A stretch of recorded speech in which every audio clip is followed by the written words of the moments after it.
And let me start before I give you a message, even before we start the show. This is the show, and as we say all the time, we tell the truth and let the chips fall where they may. All the time. And as we always say, truth crashed to earth shall rise again. So let us all be guided by the truth.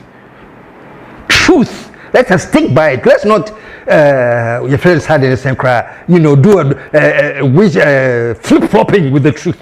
The truth is the truth. Okay?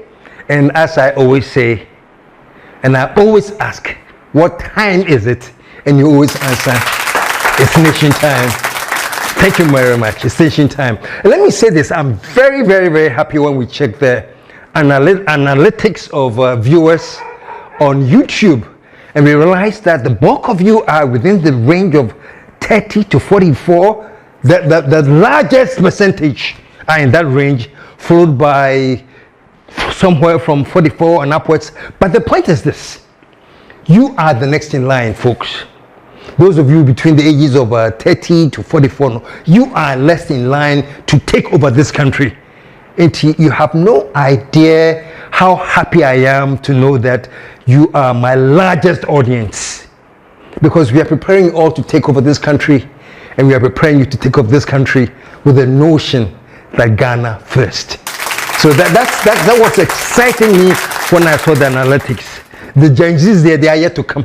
They are yet to come, but we'll give them time. They'll catch up with us. But the age range is perfect. Folks, it's nation time.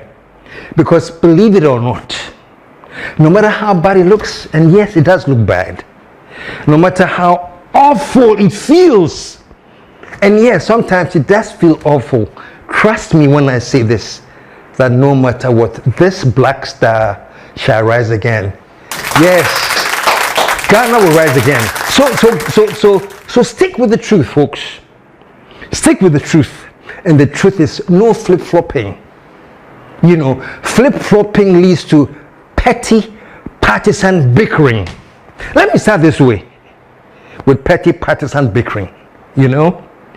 How low can one get to love the idea of politicizing so much that they can get so low in the gutter?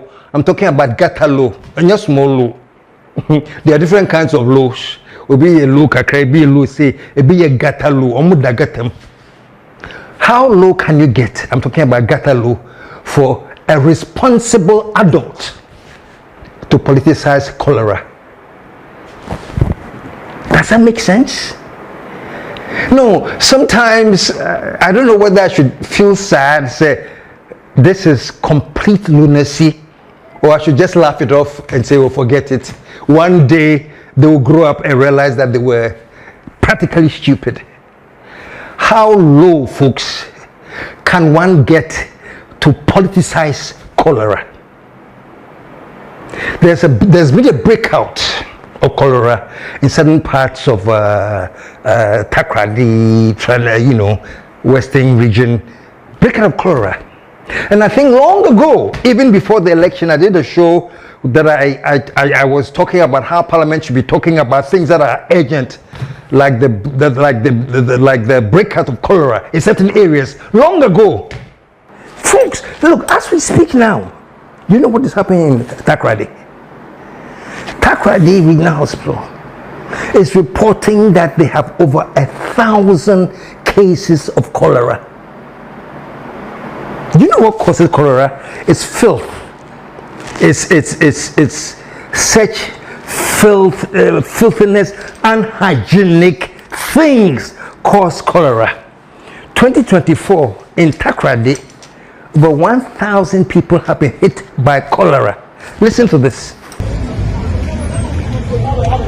Colera, unfortunately, Takrady cholera situation is hard. People be bring young cholera.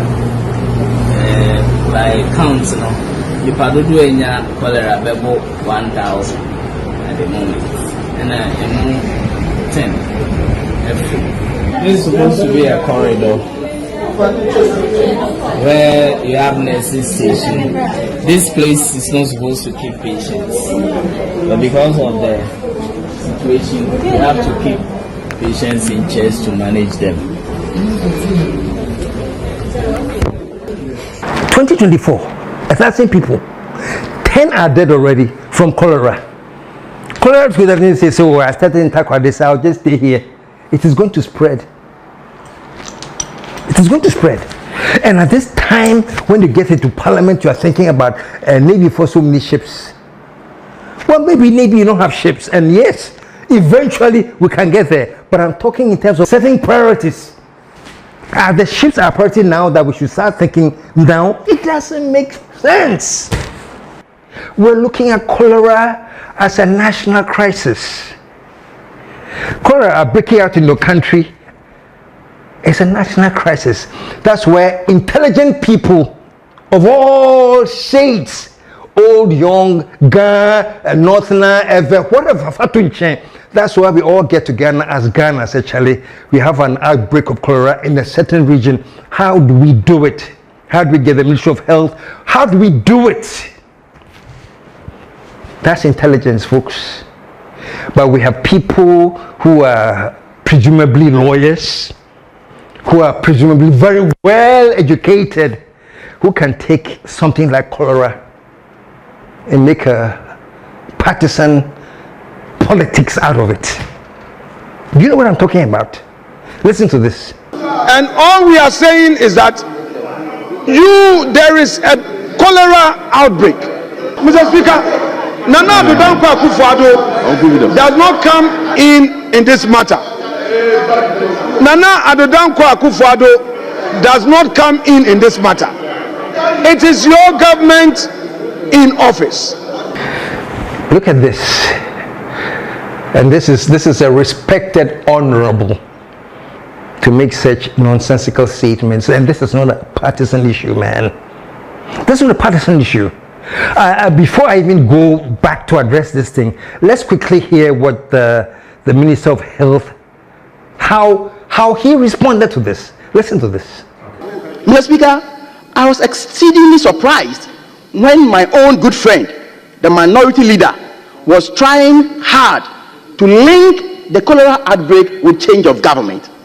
For his information, Mr. Speaker, we started recording cases in cholera as far back in October 2024. Mr. Speaker, yes, that is the records. If you don't know, please keep quiet. That is the records. Mr. Speaker, in 2024, Mr. Speaker, in 2024, in October, DCEs and MCEs were at post.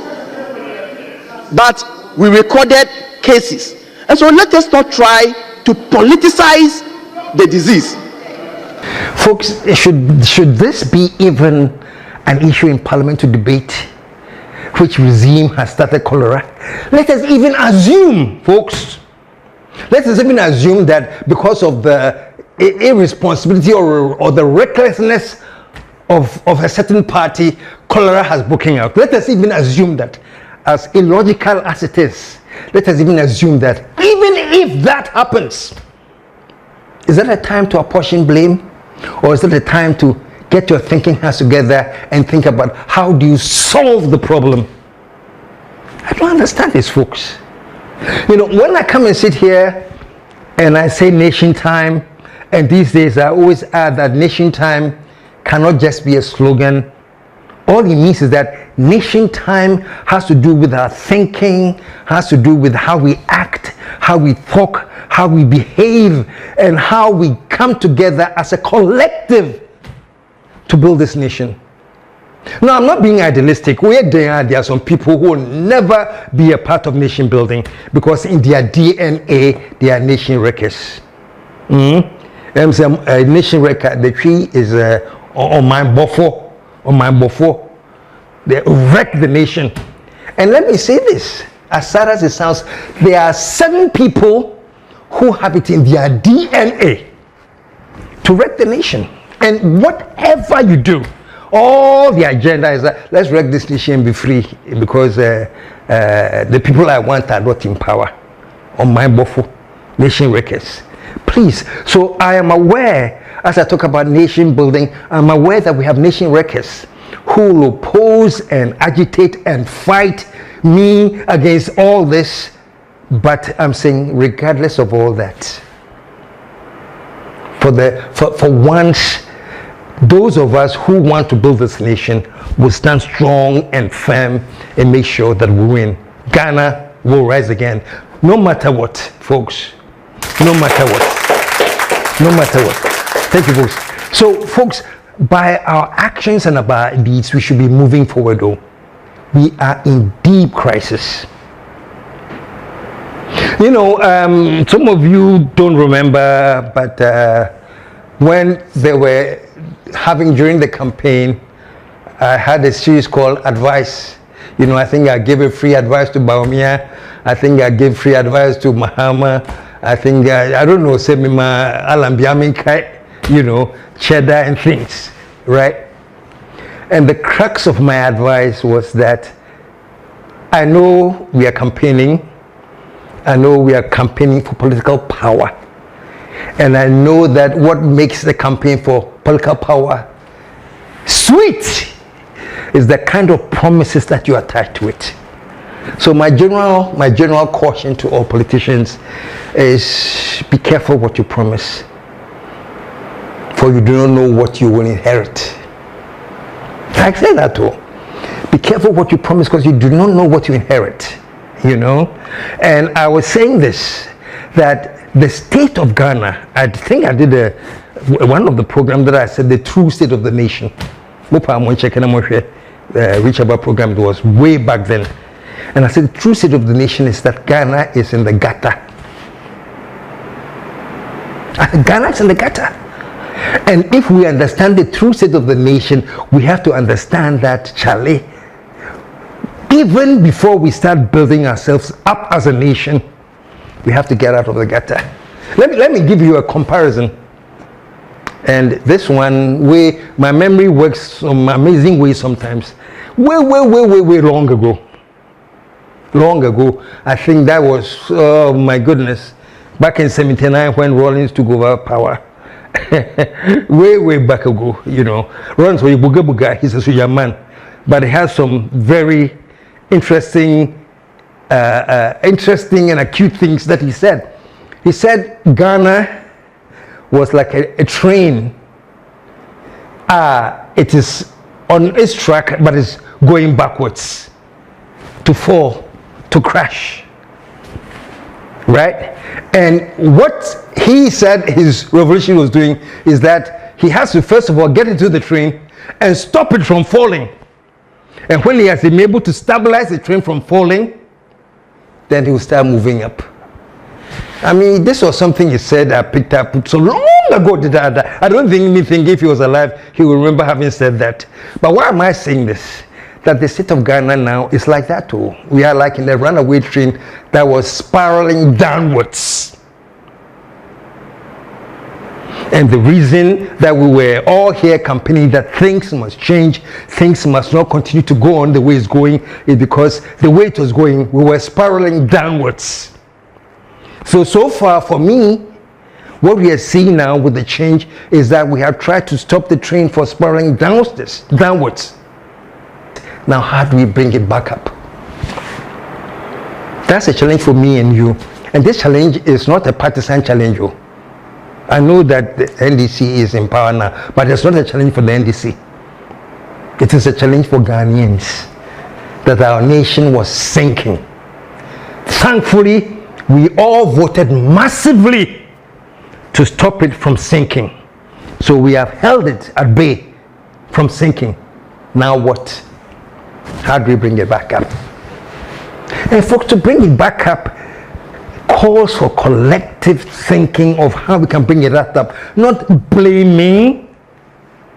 Blaming is like who play the blame game.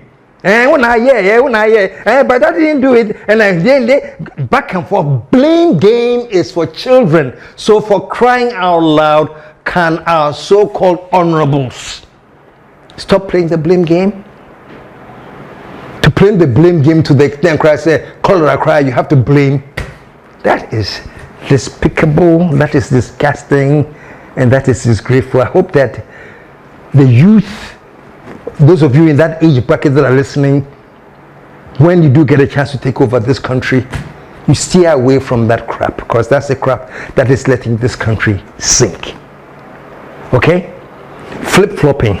Let me give you an example before I go forward. Flip-flopping. I believe that when the ex-president Nado took over power, there was the accusation, or not the accusation, or it's the fact that the NDC had employed so many people. What did he do when he took over power? He said, all these people, Charlie, you have to clear them off. This was supported. Say, when you are leaving, you don't pile that people on the payroll and go, we cannot accept this. MPP said it, and Akufo-Addo said it. It was praised. His honorable Osafo Mafo justified it. Listen to him. A payroll for every department and every sector, institution in this country. So if I'm appointed a new minister, and your payroll, you are not on the payroll till December, the day of the election, and you're going to appear on the payroll for January, when were you engaged in that particular thing? You are going to create a problem. If names appear on the payroll after December, we definitely will lay them off quietly. There we go. Complete justification as to why that should not be done. Okay, fine. Yate. Osafo Mafo, what can Yate? Senior Minister, Advisor, what can Yate? So now the MPP is also leaving, and just like they objected to an influx of employees when NDC was leaving the first time, just like that, now they too have done the same thing. And the decision to keep them has also been revoked. But now what? Are the same rules applying? Or is it different strokes for different folks? The same thing that Nanado did that was okay, that Honorable Chairman and then the majority leader agreed to and was absolutely silent about. Flip-flopping Nomusho.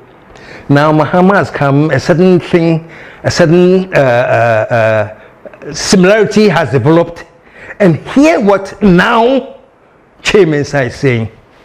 So my prime servants now also dismiss him. Constitution in Article 191 says you cannot do that without a just cause. Just cause no dey. The recourse left to us, and they say, and they may impeach you. If Mahama has done it there, we should begin the process of impeaching. Mr. Chairman, sir, are you aware that there are young people who are watching? Are you aware that the future leaders of Ghana are watching? Do you know how much you would have inspired them if you stuck by your conscience? This is wrong, this is right, not right and wrong as you determine. Folks, let's stop this flip-flopping. That's why I say we have reached a stage where we have to now confront our issues. The last show I did, or 2 shows ago I said we should stop the hooliganism on both sides. And when I say both sides in Ghana, I won't say both sides. It's NDC, MPP.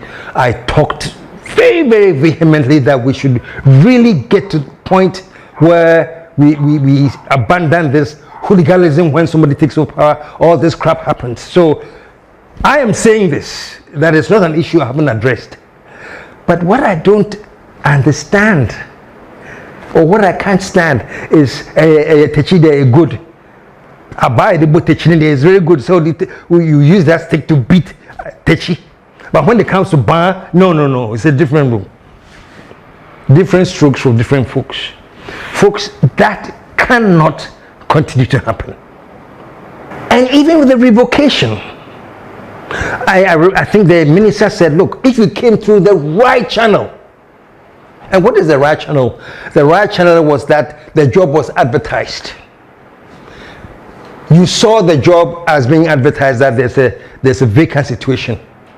You applied, you sent your CV, you went for the interview, and you were given a job. That is the right channel.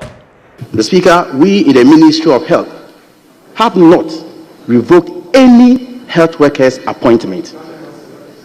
Mr. Speaker, whether Ghana Health Service or any agency under the Health Ministry have not revoked anybody's appointment.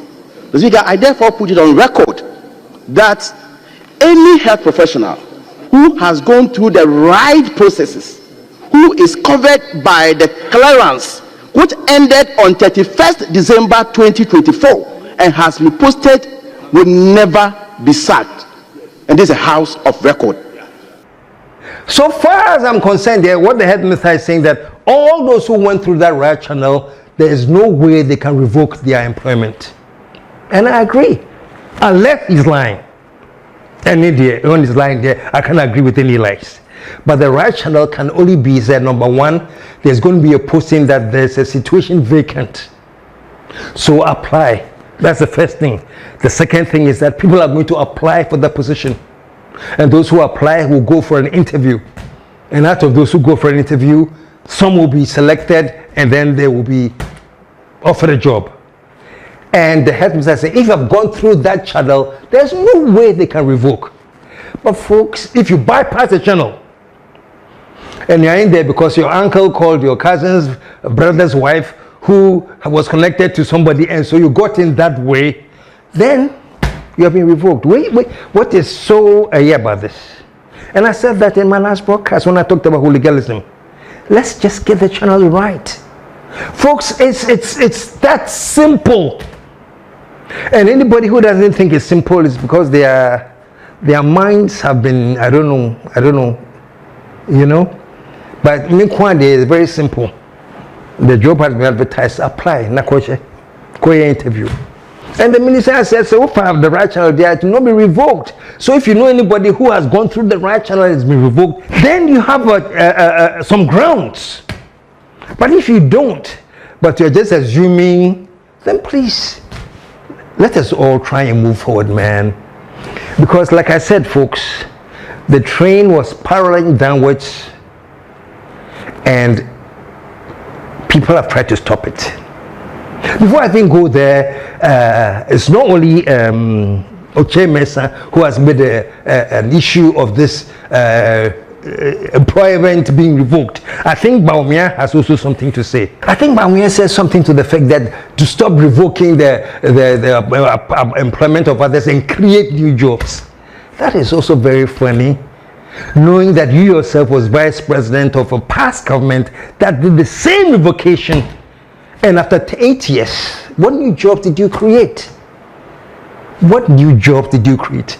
I think parties and government administrations have the habit of, when they come, they say, bring your protocol list. So the MC has a protocol list, the MDC protocol list, the chief's protocol list, and they bring a whole lot of this book, and then they take the protocol list and they give it to Ghana Army.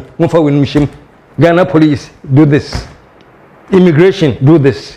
Where else? Passport Office, do this. So you just flood all these government agencies with excessive by force employment, and then you go and we have hired 1 million people and crap. That is not employment. Employment is allowing the economy to grow, allowing the economy to be fruitful, allowing the economy to expand. And when the economy expands, naturally, there's a demand for labor, and so employment starts. You know what I'm saying? Think about that and create that. Concentrate on the economy, expand it, and let that create an atmosphere of job creation. Don't force people to hire people to the Ghana airports and the Ghana immigration, the Ghana through protocol. And that is what is eventually, if we don't stop that practice, will destroy the services. Like the Ghana Army, back in the day, I know the recruiters will go from region to region, the Ashanti region to recruit, the Northern, to recruit, and it is based on their complete qualification to be a part of the army, male or female. The way they talk, everything, their structure, their health, everything. They say you are fit to go into the army. And these days we have turned all of that into a protocol issue. In the protocol, the army. or somebody who normally would have wanted to be a lawyer or a doctor or doing something, who would have wanted to be something else, but the economy is so bad and so terrible. I'm not saying there's anything wrong with going to the soldier, but you need people who have that love and desire in them to be into the army, and then let them apply and train and get into the army. Not somebody who is your uncle's, nephew's, niece, whatever, because it was your party supporter and you put them in the army. That will destroy the army eventually, to destroy the police force eventually, to destroy immigration eventually, if you don't go back to the system of merit. Now let's move on, folks. The country is sinking. We have voted for change because we're under a regime that was a part of its sinking. Let me quickly say this before I continue. Media, I hope we change our posture. We are the fourth estate. We are independent. We have power. We can make or break. But we shouldn't decide to make or break based on our political affiliation. Let us decide that based on what is good for the nation Ghana. And when people are saying, the MPP is saying that, oh, we are looking for the reasons why we didn't win, one reason that they never mention or has never been mentioned is the role of the media. I'm telling you, MPP, the media, possibly 75% of your downfall. Do you know why? Because they refused to tell you when things were going wrong.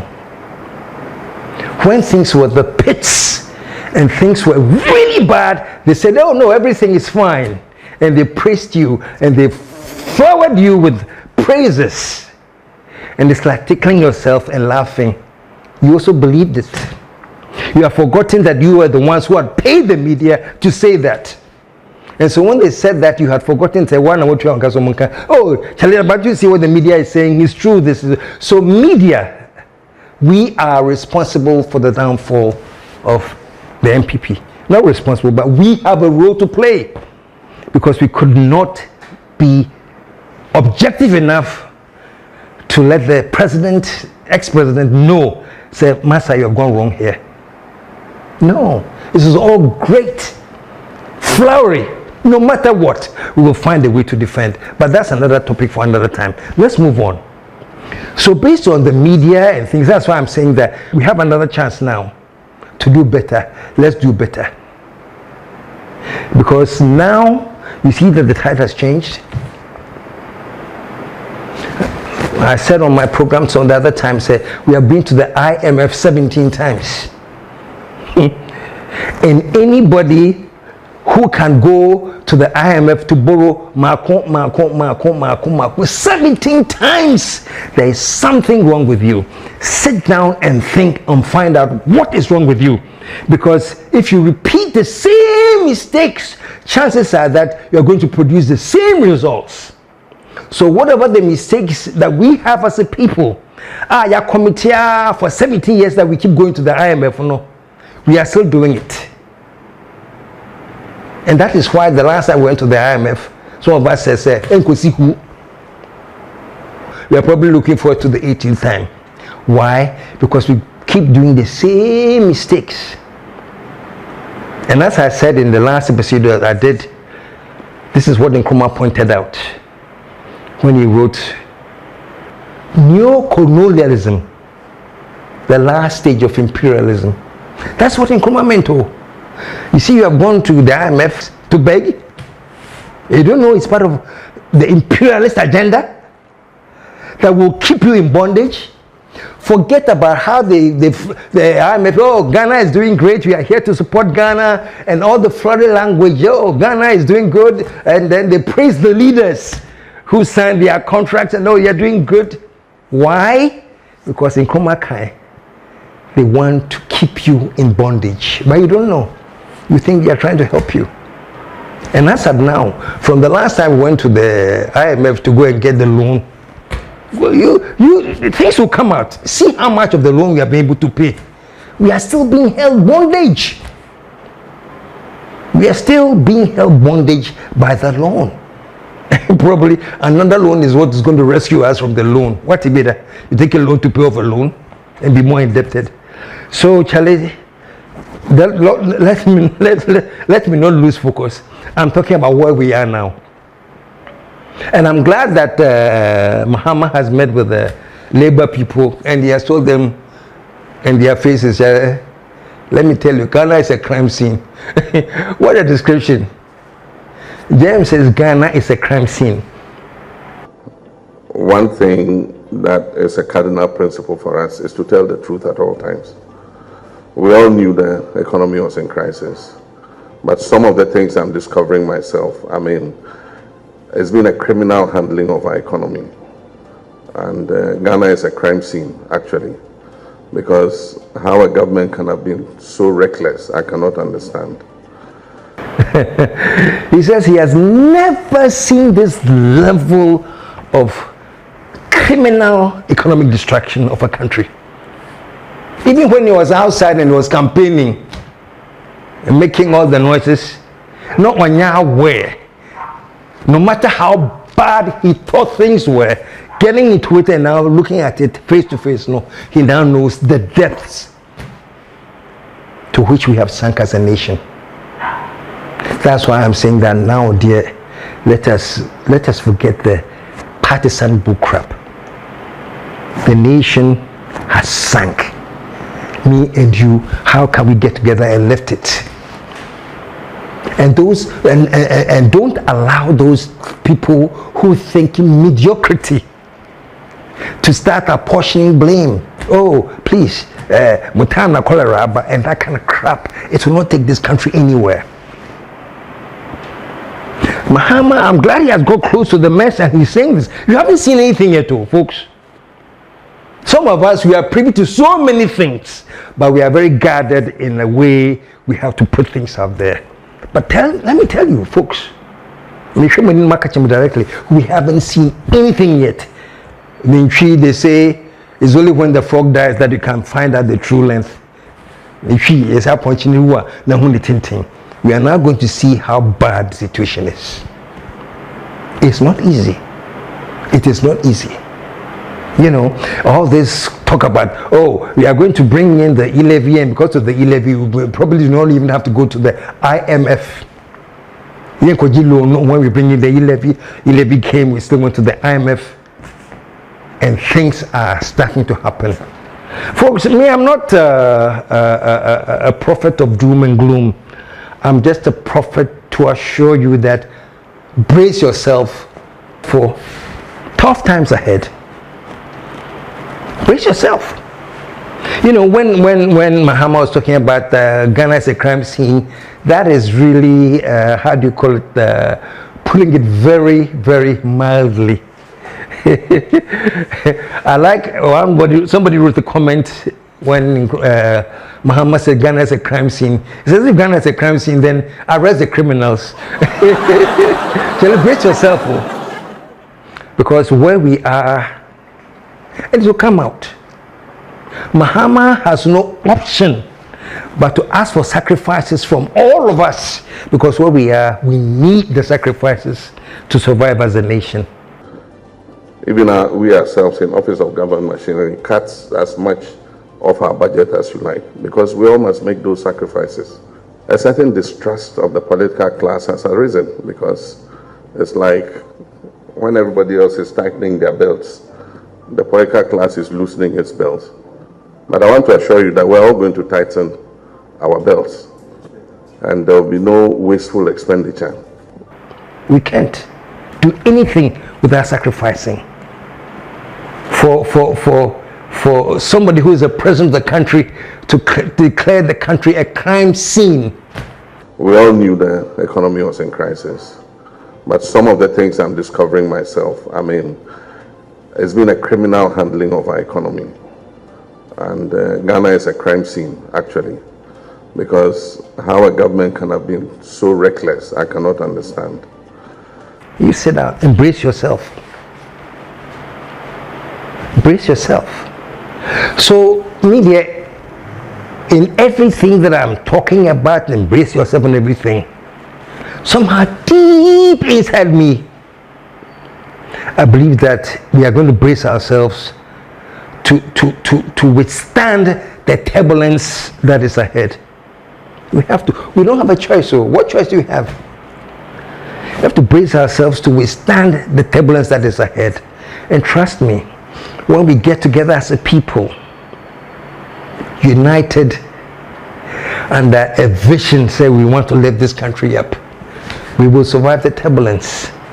And that is why I'm so elated when I realize that the bulk of the people that are listening to this message are in that age bracket. That's my heart good, because that age bracket, you guys are the next to take over.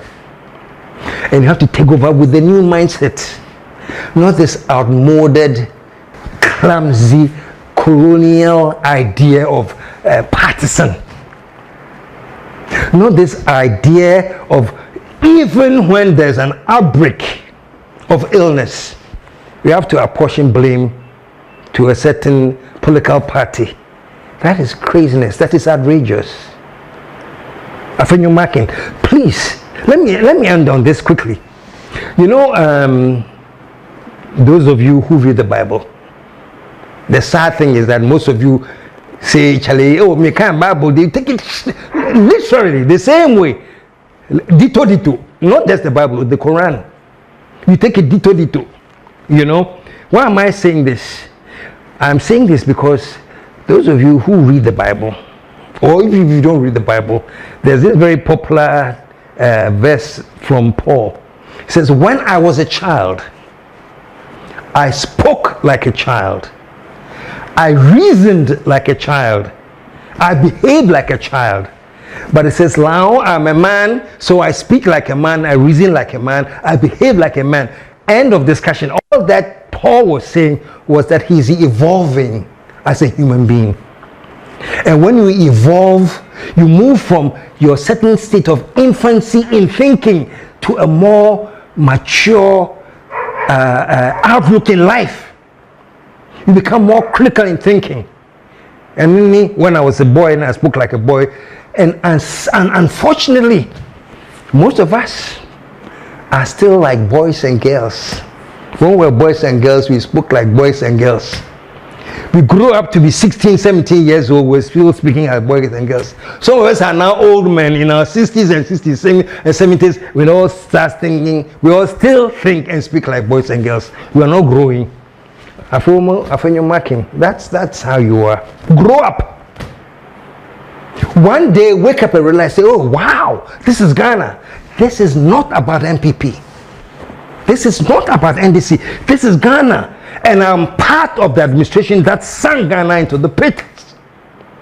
So I'm going to support any administration that wants to raise us out of the pits. That is when you grow up and you start thinking like a man. You evolve. Your thinking changes. So on that note, Mahama, Your Excellency, the President John Dramani Mahama, please stay truthful. Don't try and sugarcoat anything. I know that by your nature, you don't want to put the blame on anybody, because the same way you inherited Dumso, we're all there. You inherited Dumso. You look Ghanaians in the face and say, you didn't cause it, but you are the president, so it is up to you to fix it, so you fix it. And we know that you did all you can to fix it. Now, I know that in that same spirit, you might probably want to withhold certain things because you don't want to blame. No, this is not blaming you. Please. This is not blaming.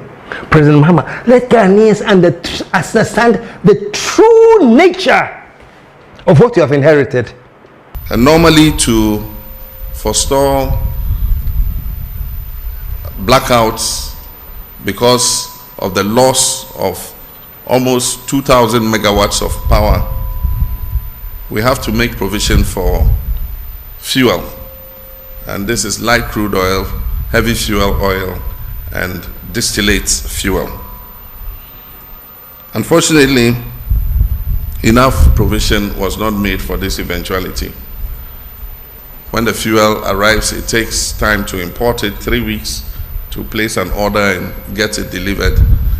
And when it arrives, you have to treat the fuel for another week and a half to make it ready for use in the generating plants. And so there's a threat of power outages. But my brothers and sisters, don't despair. Like I said, you elected us to solve the problems, not to put the blame on anybody else. And so I can assure you, with some of the ideas they've come up with, we would make sure that your lights stay on and that we do not have doomsday, as you popularly call it. Let Ghanaians understand the depth at which we have sunk, so that we can appreciate the efforts you are making. I'd like to say a big ups to Sophia Kufu, who, of course, she was a Chief Justice under the NPP administration. And I think it's really brilliant that she's now part of the Council of Elders. And I liked what she said. He said, this is not about party, this is about Ghana. Listen to a little bit of what she said, then I'll wrap up. The Council of State is a body that is supposed to be advising the president. I'm not going to sing his master's voice, so to speak. An advisor does not parrot. An advisor speaks with honesty. An advisor looks to the best interest, not only of the person they are advising, but of the function the person is serving. What kills me, well, say, I'm not here to do the master's bidding. I'm here to tell you the truth. I'm not here to do the master's bidding. I'm here to tell you the truth, because truth crasheth shall rise again. So thank you very much, Sophia Kufu. Now let me say this out there. Those of you who are in charge of communications, I know the MPP communicators are there, NDC communicators are there. Unfortunately, to many of the MPP communicators, the idea is that let us run the government down as much as we can. It's sad. I wish you stop thinking like that. And to the NDC communicators, and there are many of you who are thinking, oh, we are in power. Whatever we are saying, we are still in power, and that's all. No. Both of you, please understand that now we are talking about Ghana. We are talking about Ghana. So to the MPP communicators, think about what you say that will uplift this country, because